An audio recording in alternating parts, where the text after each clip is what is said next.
Autre chose encore, tous les jours cette semaine, on vous a parlé des mariages. C'est la grande saison, comme tous les ans en juin, quelle que soit la météo.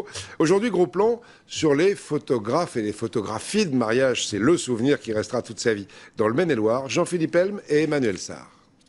Monsieur Jean-Sébastien Lucien. Les mariés ont choisi Frédéric pour immortaliser la plus belle journée de leur vie à deux. Ici présent.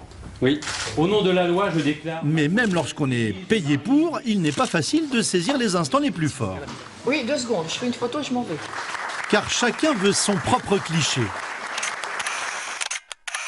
Figer les moments de bonheur sur sa carte mémoire. On ne sait jamais s'il y a un point de vue qui n'est pas fait, ça permettra de rien oublier. Je pense que le but aujourd'hui, c'est de rien oublier. Et justement, pour ne rien oublier, une semaine avant, Élise et Jean-Sébastien ont passé plusieurs heures chez Frédéric, car il faut tout prévoir. J'ai simplement besoin de savoir comment vont se passer les choses, pour que je puisse les anticiper, savoir où me placer, etc. La photo, ça va très très vite, il faut être prêt. Frédéric veut aussi connaître la personnalité des deux mariés pour, en plus des photos du jour des noces, faire des clichés très représentatifs du couple. Photo comme ça, par exemple, qui paraît dans l'eau. 1, 2, 3. Voilà comment ça se passe. Ce genre de séance est organisé après le mariage, car le costume et la robe souffrent un peu. Côté souvenir, c'est sûr, les clichés sont tout à fait insolites et surprenants. Une photo de couple réussie, c'est une photo qu'ils auraient peut-être pas forcément osé faire, qu'ils auraient envie, mais pas forcément osé. Donc moi, je vais avoir un petit peu de provocation pour y arriver. Le jour du mariage, bonne nouvelle, soleil. Vous avez un chausse-pied, Marie-Paul?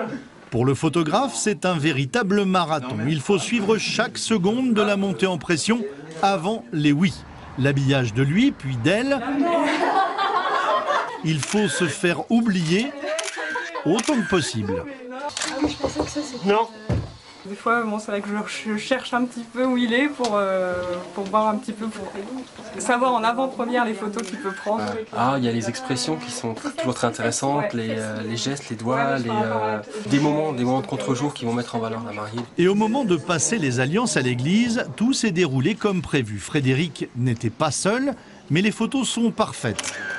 Les mariés vivent heureux et savent que dans 20 ou 30 ans, on ne se souviendra plus du champagne ni du menu, mais les photos seront toujours là.